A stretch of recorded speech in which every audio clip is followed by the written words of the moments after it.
Hi friends, அனைவருக்கும் வணக்கம். Welcome to அன்னம்மாகாரம் கிச்சன் ஃப்ரெண்ட்ஸ். நம்ம இன்றைக்கி விநாயகர் சதுர்த்திக்கு ஈஸியாக செய்யக்கூடிய இனிப்பு பிடி கொழுக்கட்டை ரெசிபி தாங்க பார்க்க போகிறோம். டேஸ்ட்டு ரொம்ப நல்லாயிருக்கும். இது வந்து ரொம்ப நேரம் ஆனாலும் சாஃப்டாகவே இருக்குங்க, ஹார்ட் ஆகாது. இந்த மாதிரி மெத்தடெலாம் ட்ரை பண்ணி பாருங்கள்.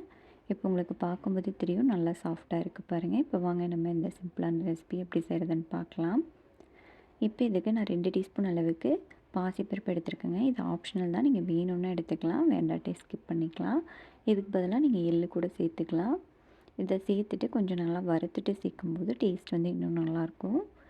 இப்போ இதை நல்லா ஒரு 2-3 நிமிஷம் லோ ஃப்ளேமில் வச்சு வறுத்து ஒரு தட்டுக்கு மாற்றிக்கலாம். இப்போ அதே கடாயில் 1 கப் அளவுக்கு பச்சரிசி மாவு சேர்த்துக்கலாங்க. இது வந்து வீட்டிலேயே அரைச்ச பச்சரிசி மாவு. இதை வந்து சேர்த்துட்டு ஒரு 2 நிமிஷம் லோ ஃப்ளேமில் வச்சு நல்லா வறுத்து எடுத்துக்கலாம்.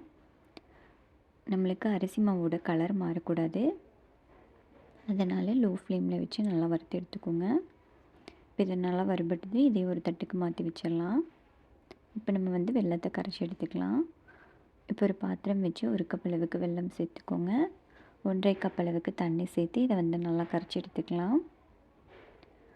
1 கப் அளவுக்கு அரிசி மாவுக்கு 1 கப் வெல்லம் வந்து கரெக்டாக இருக்கும்.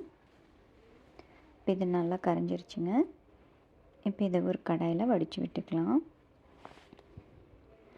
இப்போ இதை நல்லா கொதித்ததும் 1/2 டீஸ்பூன் அளவுக்கு ஏலக்காய் பொடி சேர்த்துக்கோங்க. இப்போ நம்ம வறுத்து வச்சுருந்த அரிசி மாவை கொஞ்சம் கொஞ்சமாக சேர்த்து கட்டிகள் இல்லாமல் கலந்து விட்டுக்கலாம். இப்போ இதை நல்லா கலந்து விட்டுட்டு இது கூட நம்ம வறுத்து வச்சுருந்த பாசிப்பருப்பு சேர்த்துக்கலாம். இதையும் சேர்த்து 1 நிமிஷம் நல்லா கலந்து விட்டுட்டே இருங்க. நம்மளுக்கு அந்த சூட்லேயே வந்து பாசிப்பருப்பு பாதி வந்து வெந்து வந்துடும். அப்புறம் நம்ம வேக வச்சு எடுக்கும்போது இன்னுமே நல்லா வெந்துடும். இப்போ இதை நல்லா கலந்து விட்டுட்டு இது கூடவே 1/2 கப் அளவுக்கு துருவின தேங்காய் சேர்த்துக்கலாம். உங்களுக்கு சின்ன சின்ன பீசஸாக கட் பண்ணி சேர்க்குற மாதிரி இருந்தால் கூட நீங்கள் அந்த மாதிரி கூட சேர்த்துக்கலாம். இப்போ தேங்காயை சேர்த்து நல்லா கலந்து விட்டுக்கோங்க.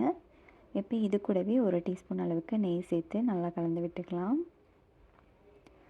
நம்மளுக்கு நல்லா ஒட்டாமல் வரும், அந்தளவுக்கு நல்லா கலந்து விட்டுட்டே இருங்க. அடுப்பை வந்து ஃபுல்லாக குறைச்சிட்டு நல்லா கலந்து விட்டுக்கோங்க. இப்போ பாருங்கள், நம்மளுக்கு நல்லா வந்து கெட்டியாகி நம்மளுக்கு ஒட்டாமல் வந்துருச்சு. இந்தளவு இருக்கும்போது நம்மளுக்கு கரெக்டாக இருக்கும். இப்போ நம்ம அடுப்பை ஆஃப் பண்ணிவிட்டு இதை வந்து ஆற வச்சு எடுத்துக்கலாம். இப்போ இதை பாருங்கள், நல்லா ஆறிடுச்சு. நம்மளுக்கு கையிலையும் ஒட்டாமல் வருது. இந்த பக்குவத்துக்கு இருக்கணும். இப்போ இதை வந்து நம்ம கொழுக்கட்டை மாதிரி பிடிச்சு எடுத்துக்கலாம். உங்களுக்கு அச்சு வேணும்னா நீங்கள் அச்சில் கூட வச்சு எடுத்துக்கலாம். இப்போ இதை வந்து இட்லி தட்டுக்கு மாற்றிடலாம். நான் வந்து இட்லி தட்டு மேலே வாழை இலை போட்டு வச்சுருக்கேங்க. நீங்கள் வந்து துணி வேணும்னாலும் போட்டு வச்சு வேக வச்சு எடுத்துக்கலாம். நல்லா கொதித்ததும் இதை வந்து இட்லி பாத்திரத்துக்கு மாற்றி இதை மூடி போட்டு ஒரு 10 நிமிஷம் நம்ம வந்து வேக வச்சு எடுத்துக்கலாம். ரொம்ப நேரமும் வேக வச்சு எடுக்கக்கூடாது. இப்போ ஒரு 10 நிமிஷம் ஆயிடுச்சு, நம்ம பார்க்கலாம். இப்போ பாருங்கள், நம்மளுக்கு கொழுக்கட்டை வந்து நல்லா வெந்து வந்துருச்சு. இது ஆறுனதும் நம்ம வந்து சர்வ் பண்ணிக்கலாம். கண்டிப்பாக இந்த விநாயகர் சதுர்த்திக்கு இதே மாதிரி கொழுக்கட்டையை நீங்களும் செஞ்சு பாருங்கள். செஞ்சு பார்த்துட்டு எப்படி இருந்துச்சுன்னு உங்கள் கமெண்ட்ஸ் மறக்காமல் கமெண்ட் செக்ஷனில் சொல்லுங்கள். இந்த வீடியோ பிடிச்சிருந்தா நம்ம சேனல் லைக் பண்ணி சப்ஸ்கிரைப் பண்ணிக்கோங்க. உங்கள் ஃப்ரெண்ட்ஸ் கூடயும் ஷேர் பண்ணுங்கள். வீடியோ பார்த்த அனைவருக்கும் நன்றி.